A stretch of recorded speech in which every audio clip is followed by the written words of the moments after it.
Alléluia. Prenons Hébreux chapitre 11. Prends ta Bible. Hébreux chapitre 11. Nous allons lire du verset 1 au verset 6.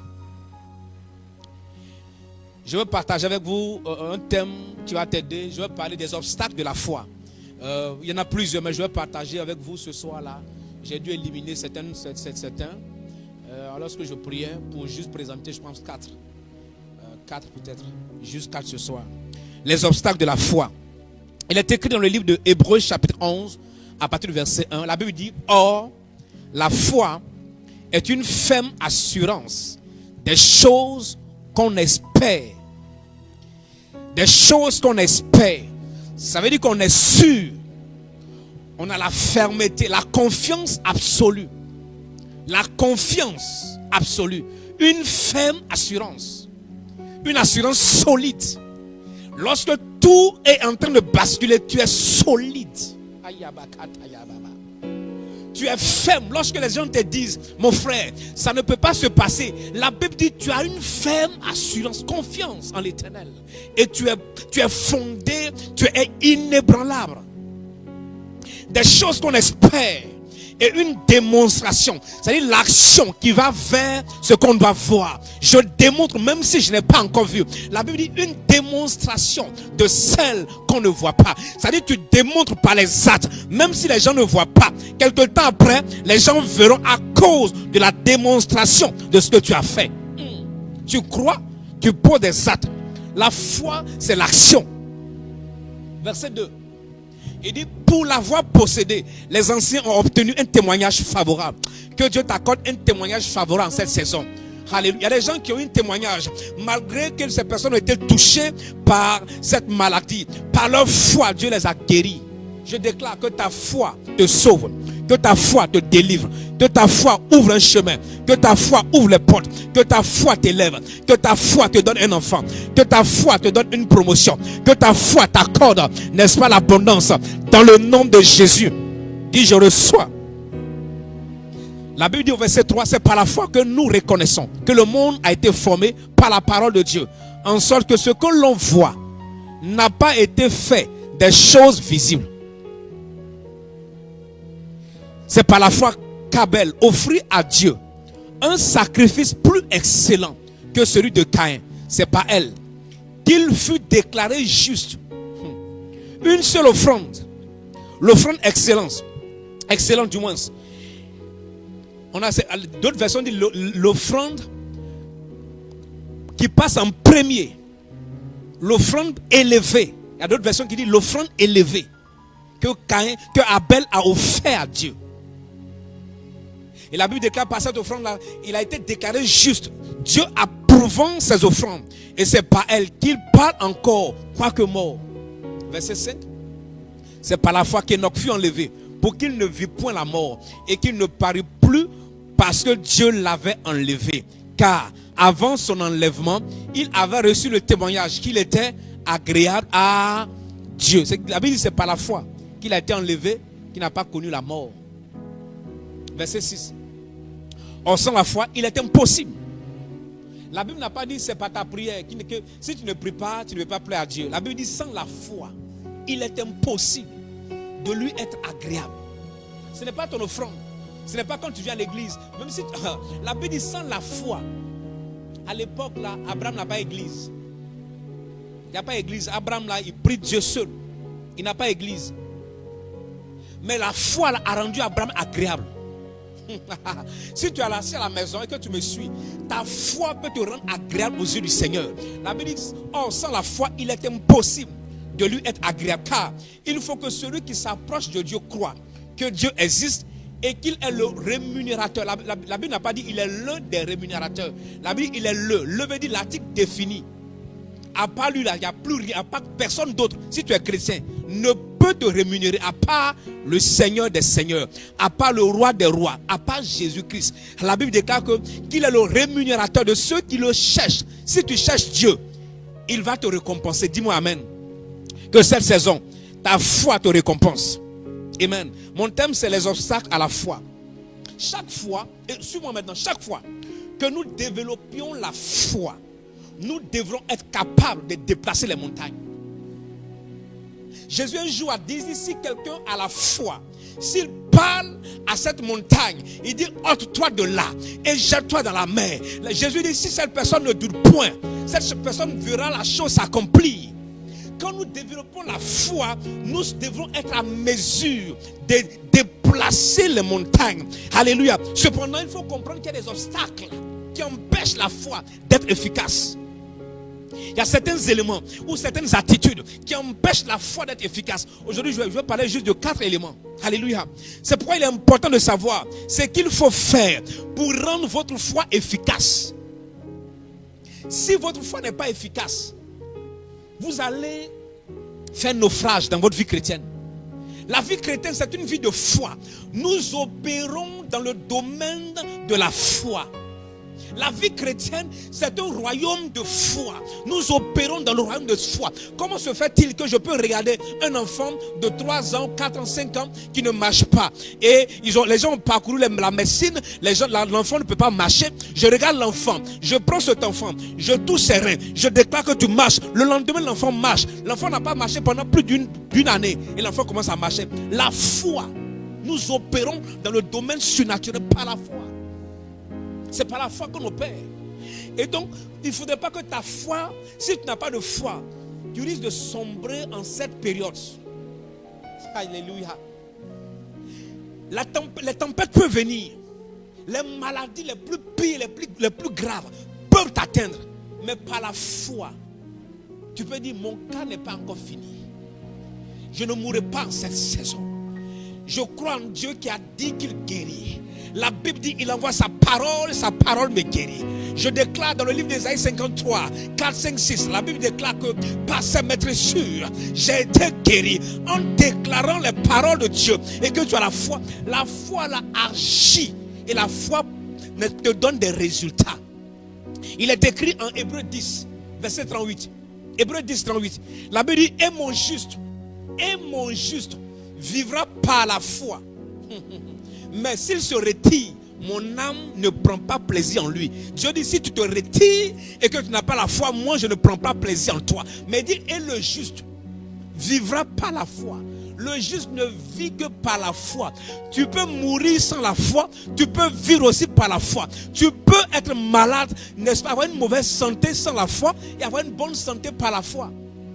Souvent lorsque les gens parlent de foi et que les gens déclarent que par la foi je ne serai pas atteint, les gens disent qu'ils sont prétentieux. Ils ne sont pas prétentieux. Toi tu es en danger. Toi tu penses que tu es logique. La vie chrétienne, la vie spirituelle n'est pas logique. Amen. Jésus n'est pas logique. Dieu lui-même c'est un être bizarre. Jésus a été bizarre. Donc dans la vie il faut être bizarre pour vivre les choses bizarres. Si tu penses que non, les gens ils sont on n'est pas prétentieux. Moi je déclare. Je déclare pour vivre longtemps. Si tu veux mourir tôt, là, c'est ton problème. La Bible dit, et mon juste vivra par la foi. Mais s'il se retire, mon âme ne prend pas plaisir en lui.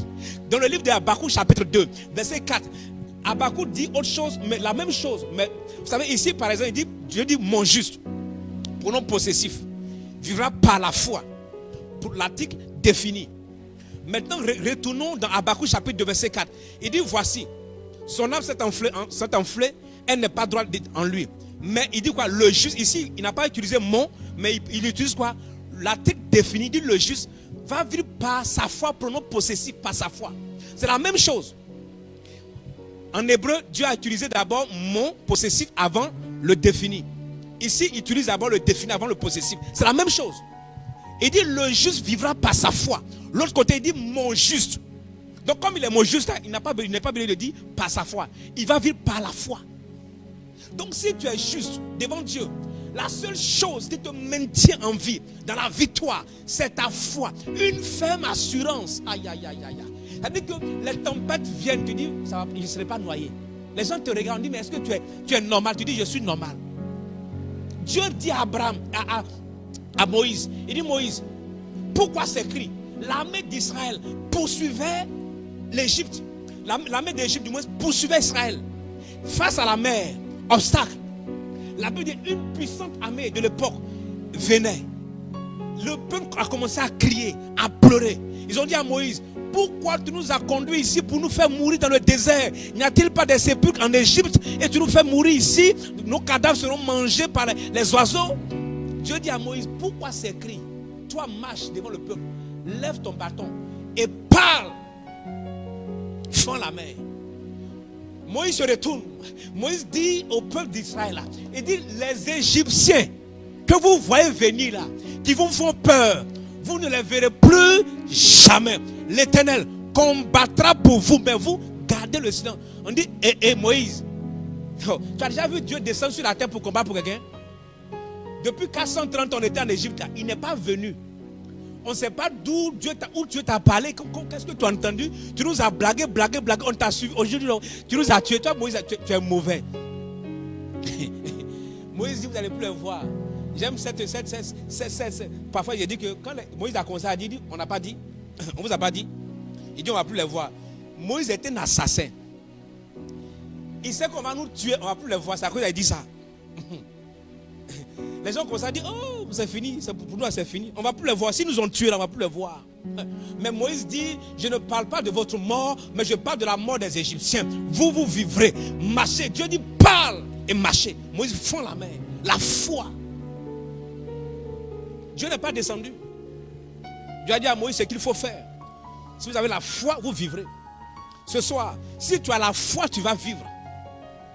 Si tu as la foi, tu vas vivre. Donc une personne peut se retirer de la foi. Aussi, elle peut maintenant, elle peut se conduire dans la foi et vivre. Ma prière, c'est que Dieu t'accorde une foi ferme. Une foi ferme. Alléluia. Premier élément à éliminer. Cause du temps, on va aller vite. Premier élément à éliminer, les inquiétudes, les obstacles de la foi, l'inquiétude ou les inquiétudes. Oh, je suis venu dire à quelqu'un, Dieu a ton dossier en main. Alléluia. Dieu a ton dossier en main. Dis, Seigneur, tu as mes dossiers en main. Quelles que soient les années, Dieu va traiter ton dossier, alléluia, jusqu'à la fin. Pourquoi tu es inquiet? Les gens sont inquiets pour rien.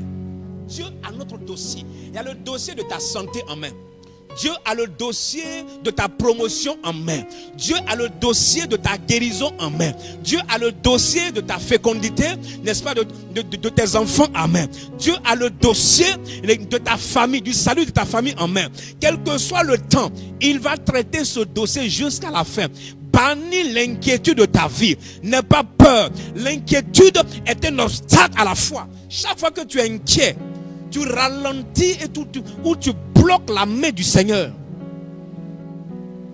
Toi qui me suis, je ne connais pas ton problème. Je ne connais pas ta situation. Mais je sais une chose. Il y a un Dieu au-dessus de toutes choses.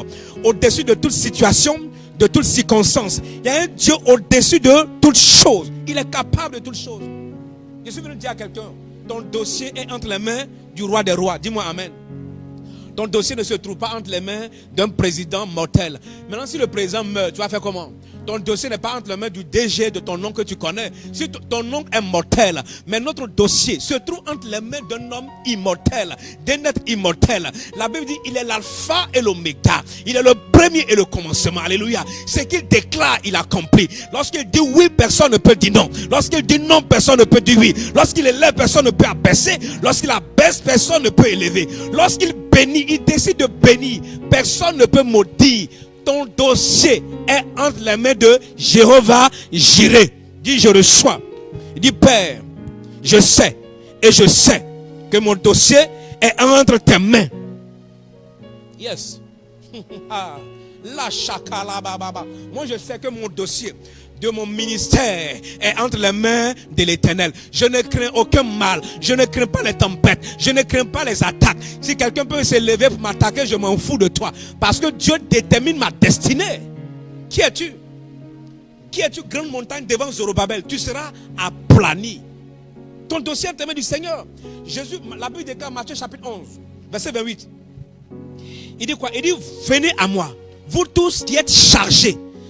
Du moins, vous tous qui êtes fatigués et chargés.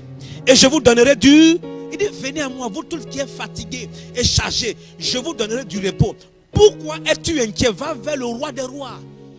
tu es fatigué, va vers lui. Tu es chargé, va vers lui. Il te donnera du repos. Bannis l'inquiétude. L'inquiétude est un obstacle à la foi efficace. Si tu es tellement inquiet, tu paniques.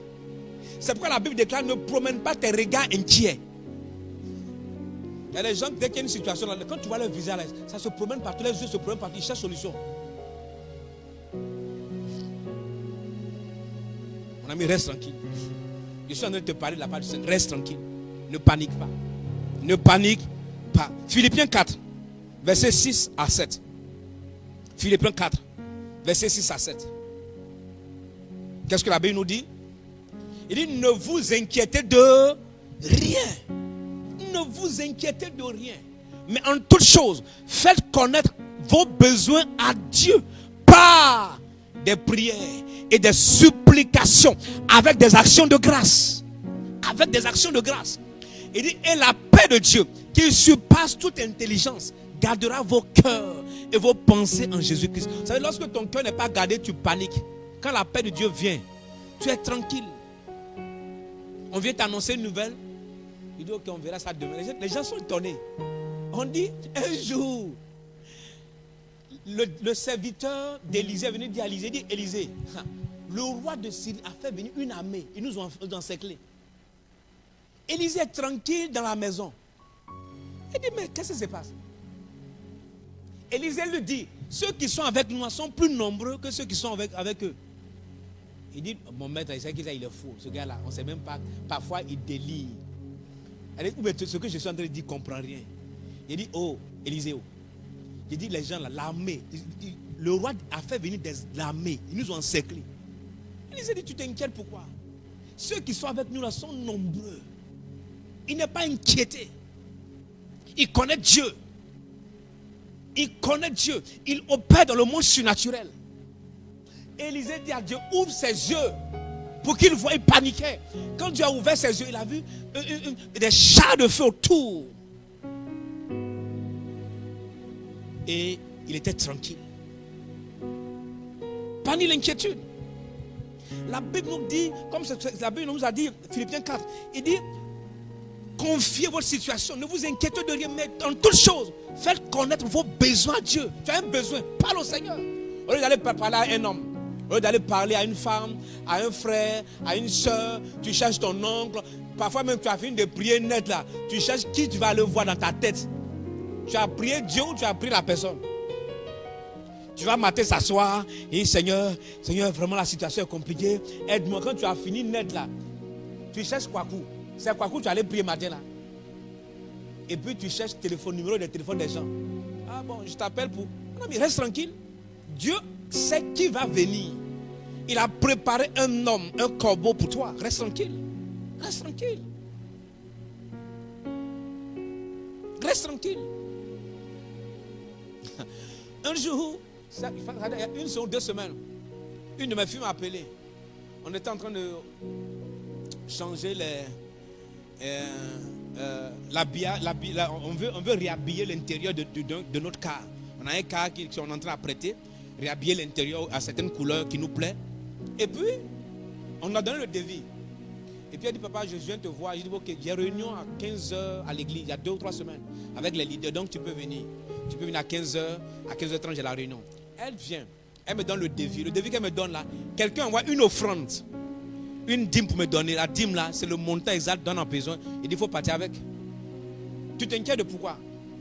Il dit: en toute chose, faites connaître vos besoins à Dieu par des prières et des supplications avec des actions de grâce. Et la paix de Dieu, qui surpasse toute intelligence, gardera votre cœur.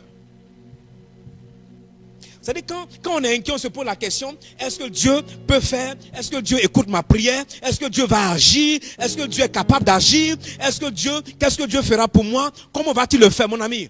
Comment il va le faire, ce n'est pas ton problème. Quand il va le faire, ce n'est pas ton problème. Ce qui est sûr, il va le faire. Ton problème, c'est de croire. Ce que tu dois faire, c'est de croire. Et attends, à la dernière minute, Dieu est capable de le faire. Bannis l'inquiétude. Même si les gens te menacent, même si tu es menacé, garde la foi. Sois ferme. Ne sois pas ébranlé. Dieu fera. Dans le livre de Matthieu chapitre 6, verset 31 à 32. Il est écrit que, il dit quoi? Ne vous inquiétez donc point et ne dites pas que mangerons-nous et que boirons-nous, de quoi serons-nous vêtus. Ça c'est l'inquiétude. Qu'est-ce qu'on va manger? Comment je vais m'habiller? Comment je vais faire ceci? Qu'est-ce que je vais boire, mon ami? Quelqu'un qui met un enfant au monde là, l'enfant ne se préoccupe pas de ça. La personne qui a fait venir l'enfant là se préoccupe comment l'enfant va manger, comment l'enfant va boire, comment l'enfant sera vêtu. Si Dieu t'a fait venir sur cette terre, que tu es son fils, comment tu peux être le fils d'un monsieur et tu t'inquiètes de la nourriture de la maison? C'est toi qui t'a demandé à faire venir. S'il avait fait veiller que tu es venu au monde là, attends-toi chaque fois tu vas manger, mon ami. Il va aller chercher, il n'a pas l'argent, il va aller sortir, se débrouiller pour pouvoir venir. C'est ce que Dieu fait. Dieu se débrouille pour que chaque jour nous ayons le nécessaire. Ça c'est l'inquiétude, les propos des gens qui ont peur ou qui sont inquiets. Les propos des gens qui sont inquiets. Verset 32 dit, car toutes ces choses, ce sont les païens. Elle dit, des gens qui ne sont pas de ma maison qui recherchent. Votre Père Céleste sait que vous en avez besoin. Dieu sait que tu as besoin d'être guéri. Dieu sait que tu as besoin d'un mariage. Dieu sait que tu as besoin d'une maison. Dieu sait que tu as besoin d'une promotion. Je déclare que cela soit fait au nom de Jésus.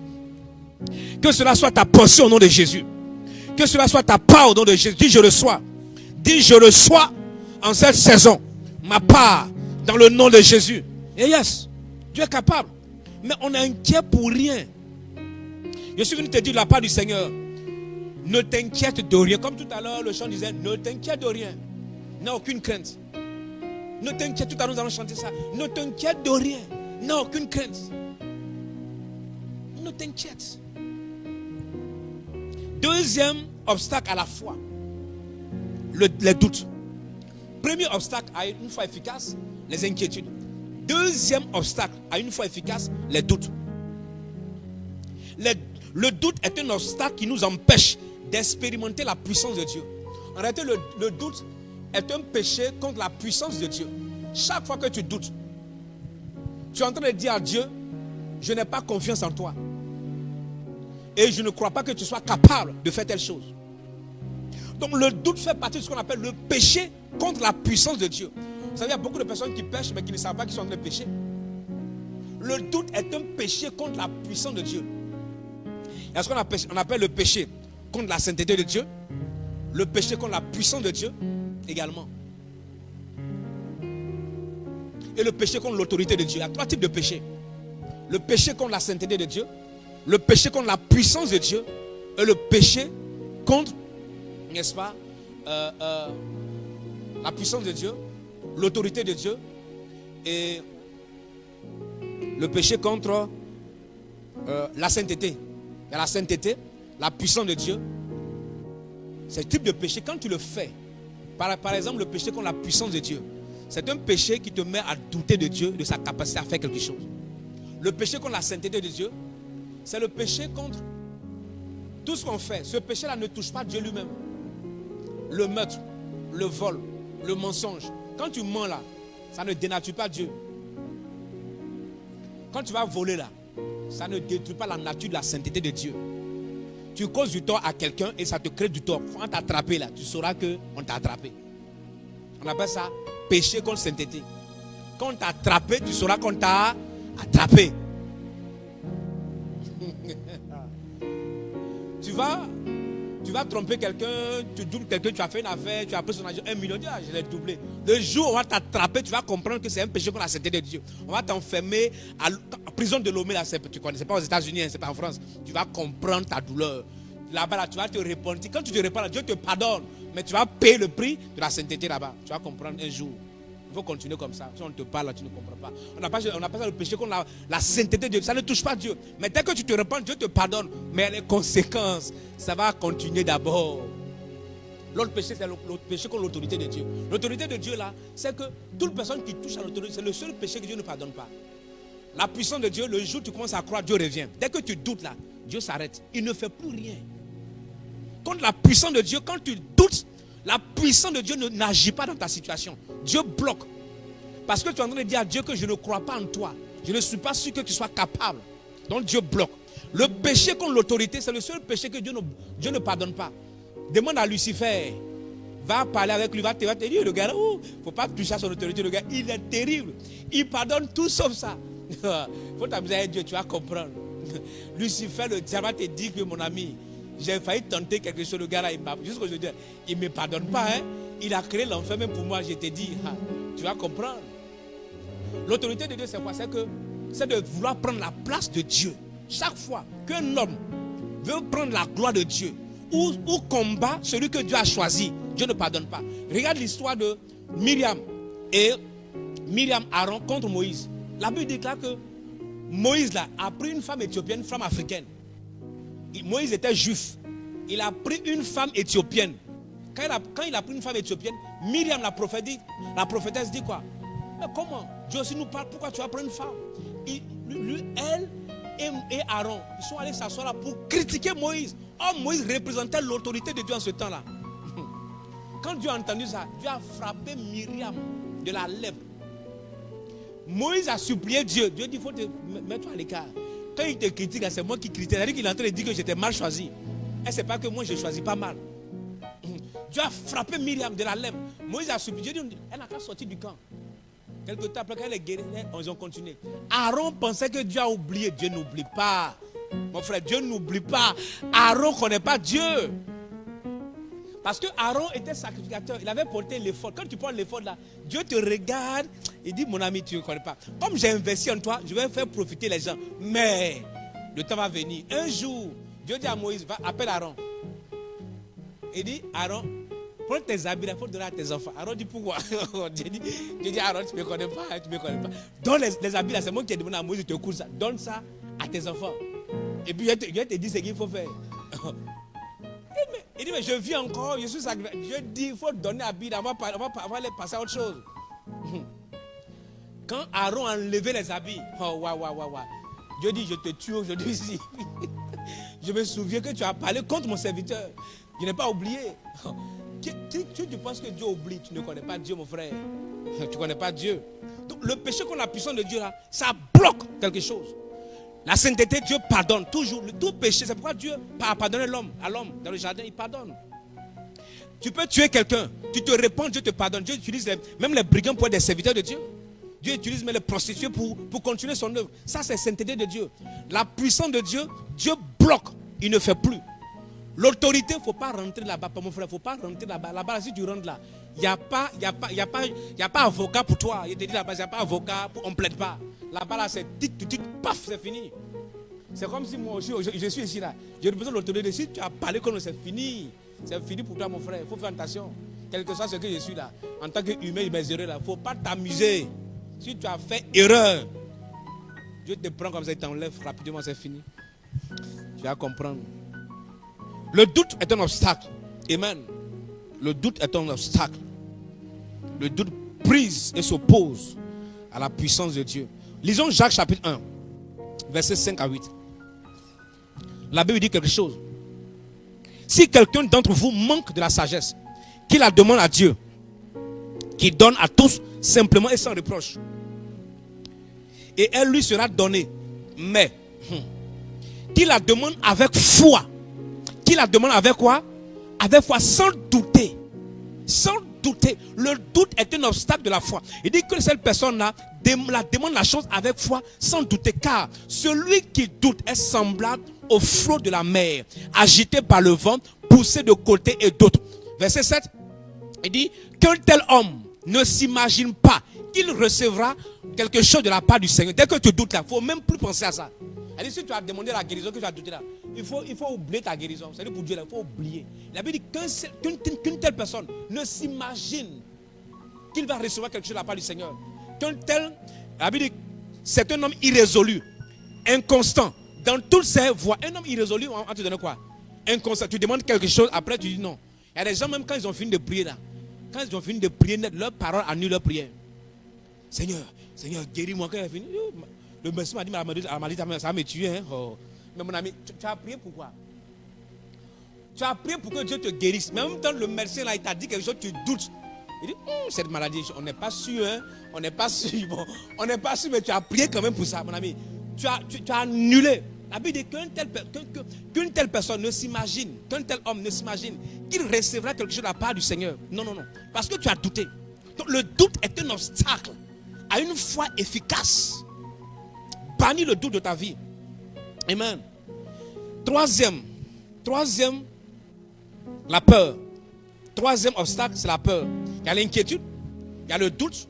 Troisième obstacle à une foi efficace, la peur. Alléluia, la peur.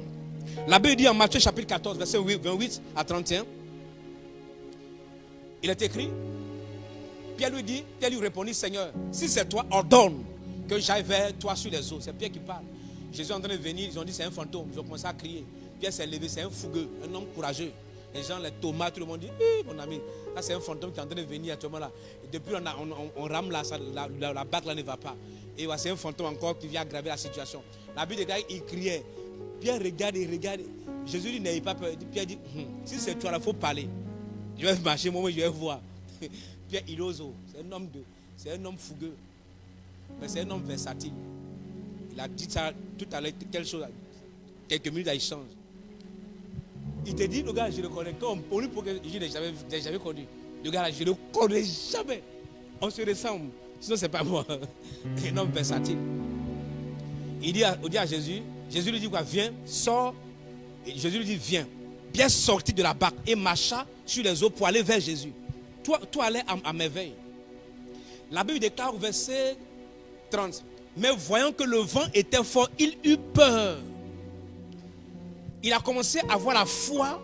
Il a entendu la parole de Jésus. Il a commencé à marcher par la foi. Il a commencé à partir par la foi. Et la Bible déclare, lorsque le vent était fort, Pierre a commencé à avoir peur. Et comme il commençait à enfoncer, il s'écria, Seigneur, sauve-moi. La peur a brisé la foi et le miracle de Pierre. La peur. La peur a brisé le miracle de Pierre. La peur a brisé la foi de Pierre.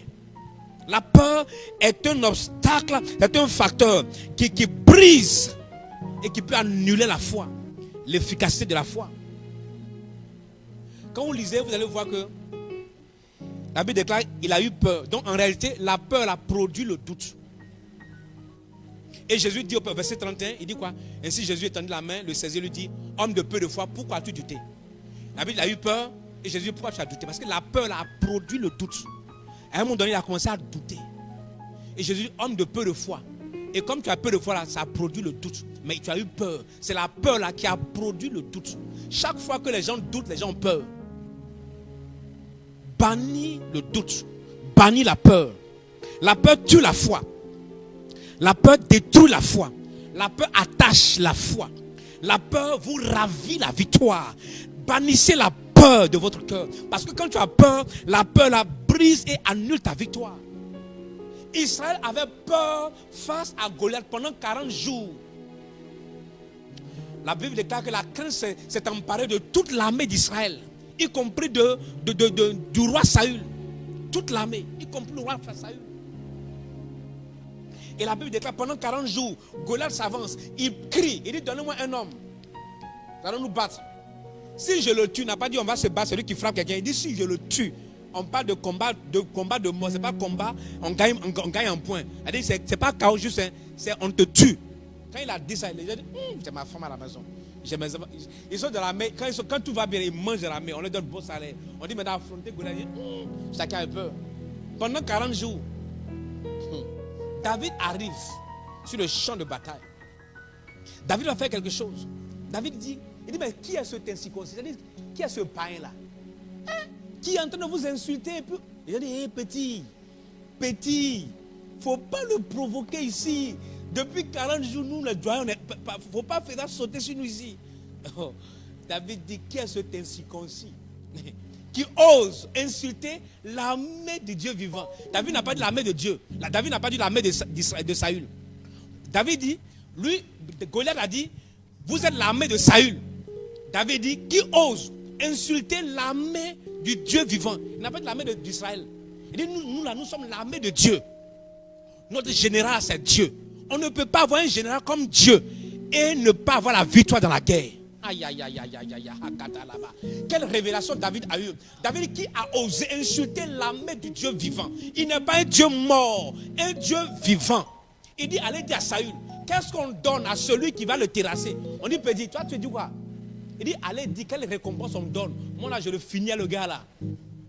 Ses frères sont venus, on connaît que tu as parfois, tu es audacieux, mon petit.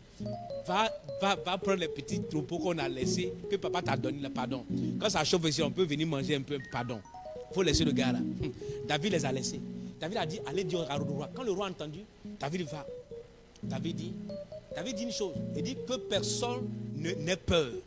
Que personne ne soit, David dit, que personne ne soit effrayé. J'irai me battre. Quand David arrive, il regarde Goliath. Il a banni de son cœur la peur. Il a banni ça. Et puis il regarde à Goliath. Goliath commence et dit, toi un enfant, je suis un chien pour que tu viennes avec un bâton. Toi tu me connais. Les gens ont dit à David que le gars là, c'est Saül qui a dit. Saül dit, c'est un soldat depuis son enfance. Depuis qu'il est enfant, il a tapé tous ses amis enfants. Il grandissait. Il n'a jamais eu de défaite. Même combat, égalité, il n'a jamais eu. C'est-à-dire que quand lui te prend, c'est chaos. Il a grandi dans ça. David dit, toi, tu viens contre moi avec la lance et le javelot. Moi, je viens contre toi. Au nom de l'Éternel d'Azamé, le Dieu que tu as insulté, aujourd'hui, je t'abattrai. Je couperai ta tête et je donnerai ta chair et toute l'armée des Philistins aux oiseaux des cieux. La foi. Goliath regarde le petit là et dit, mais le petit là, il me connaît. David dit quelque chose. Il dit, je t'abattrai, je couperai ta tête, je donnerai ta chair aux oiseaux. David n'avait pas d'épée quand il parlait. Comment tu n'as pas d'épée? Comment tu vas couper la tête de quelqu'un? David prend sa pierre, il lance. Dieu utilise la foi de David avec la pierre. Il terrasse Goliath. David prend l'épée de Goliath et il coupe sa propre tête. Bannit la peur. La peur te ravit de la victoire. Là, quand tu as peur, là, on dit fais quelque chose. Si ça ne marche pas, mon cher, ça ne fait rien. Et les gens qui ont fait ça n'a pas marché, ils ne sont pas morts. Pourquoi tu as peur? Ça ne va pas marcher. Mon ami, si ça ne marche pas, ça ne fait rien. Tu n'es pas le seul sur cette terre, la seule personne sur cette terre qui fait quelque chose, ça ne marche pas. Il y a des gens qui ont fait avant toi. Ça ne marche pas, on va avancer. Moi, si je fais quelque chose, ça ne marche pas, je change. Personne ne me met dans la bouteille. C'est mieux d'oser. C'est mieux de bannir la peur que d'avoir peur, s'asseoir. La peur te coule au sol. Ceux qui ont peur ne font rien. Tu leur donnes 1 million, on va faire investir. Il dit, et ces millions finissent. Si ça finit, ça fait quoi? Le fait de garder 1 million, ne pas investir dans la peur là. 10 000, ça va finir. Tu seras plus pauvre qu'avant. Tu vas comprendre. Bannir la peur. Amen. Dis Seigneur, aide-moi. Transmets-moi la foi pour détruire ma peur. Amen. Quatrième et dernier élément, à cause du temps. Manque de persévérance. Le manque de persévérance est un obstacle à une foi efficace. Le manque de persévérance est un obstacle à une foi efficace. La persévérance vient du verbe persévérer, qui est un mot latin, qui veut dire persister, demeurer ferme, être constant dans une décision ou une action entreprise. Quand j'entreprends une action, je suis ferme, je demeure constant. Et c'est la persévérance. Je ne suis pas changeant, je suis constant. Écoute, nous échouons souvent à cause du manque de persévérance. Quand quelqu'un a de la persévérance, il sera déterminé. La personne est déterminée. Quand il échoue pour la première fois, il recommence. Tu échoues, tu recommences. La persévérance. Il ne se décourage jamais. Il cherchera toujours à aller de l'avant. Tu vas toujours de l'avant. Tu tombes, tu te relèves. Tu tombes, tu te relèves. Les champions se forgent de cette manière. On persévère. Persévère, persévère. Si vous n'êtes pas habité par la foi et la persévérance, chaque tournant peut être l'occasion d'abandonner. Chaque fois que vous êtes en train de tomber, vous risquez d'abandonner. Et puis, ça peut être une bonne chose que Dieu est sur le point de vous donner. Mais parce que vous n'avez pas la persévérance, vous abandonnez, c'est fini. Vous échouez. J'ai toujours l'habitude de dire que la lampe, celui qui a inventé la lumière, ce n'est pas Thomas Edison qui a été la première personne. Thomas Edison a terminé. C'était un monsieur qu'on appelle Schwann. Schwann a commencé. Il a fait quelques essais, ça ne passe pas. Il est découragé, il a abandonné. Thomas a dit, on a récupéré son truc. Il dit, je vais continuer. Il a compté plus de 1000 et quelques essais. Et puis, paf, c'est fini. Il a eu le brevet. Celui qui a commencé là, il était sur la voie. Mais comme la personne ne pouvait pas persévérer, Sean ne pouvait pas persévérer là, il a abandonné. Et Thomas Edison là, a eu le brevet. C'est ce qu'on appelle la persévérance. Si vous n'êtes pas habité par la persévérance, vous allez abandonner à la prochaine occasion. Pourtant, derrière chaque tournant, il y a peut-être votre réussite et votre succès. Derrière chaque tournant, il y a la réussite et le succès. Lisons Luc chapitre 8, verset 15. La Bible dit, ceux qui sont tombés dans la bonne terre, ce sont ceux qui ont entendu la parole avec un cœur honnête et bon, la retiennent et portent du fruit avec persévérance. Portent du fruit avec persévérance. Donc Jésus est en train de dire quoi? Les fruits sont obtenus par la persévérance. Les résultats sont obtenus par la persévérance. Persévère. Dieu a de précieuses promesses pour nous. Mais la plupart ne sont pas accessibles parce que nous abandonnons trop. Très tôt. Et tôt nous abandonnons. N'abandonne pas. Je suis venu te dire ce soir, n'abandonne pas ton projet. Sors ton projet. N'abandonne pas cette situation. Sois ferme. Avance et avance. N'abandonne pas parce que Dieu est avec toi. Persévère. Persévère. Comme cette femme qui persévère en Luc chapitre 18. Jésus, il y a une femme. C'est Jésus qui donne cette histoire. Il dit, il y a une femme qui partait chaque jour voir un juge. En Luc chapitre 18 pour dire, rends-moi justice de la partie adverse. Le juge était méchant. Et le juge ne voulait pas résoudre ce problème. Et la Bible dit que la femme là, chaque jour, elle partait. La Bible, à partir du verset 4, la Bible dit, pendant longtemps, il refusa. Mais ensuite, il dit en lui-même, quoique je ne craigne point Dieu et que je n'ai point d'égard pour personne. Néanmoins, parce que cette veuve-là m'importune, je lui ferai justice, afin qu'elle ne vienne pas sans cesse me rompre la tête. Verset 6. Le Seigneur ajouta, entendez ce que dit le juge unique. Et Dieu fera-t-il pas justice à ces élus qui crient à lui jour et nuit, et t'aidera-t-il à leur égard? Verset 8. Je vous le dis, il leur fera promptement justice. Mais quand le Fils de l'homme viendra, trouvera-t-il la foi sur la terre? Trouvera-t-il la foi sur la terre? La persévérance. Ce texte-là parle de la persévérance de cette femme. Le monsieur ne veut pas lui rendre justice. Matin, elle est là. À midi, elle est là. Le soir, elle est là. On dit de monsieur le juge, elle est très mauvaise. Mais la dame dit, moi là, le monsieur ne va pas dormir. Tant qu'il ne m'a pas rendu justice et que je n'ai pas obtenu gain de cause, il ne va pas dormir. À un moment donné, le juge a été fatigué. Il dit, ma maman, viens ton affaire, je vais régler pour que j'ai la paix. C'est ce que Dieu dit. La persévérance. La persévérance.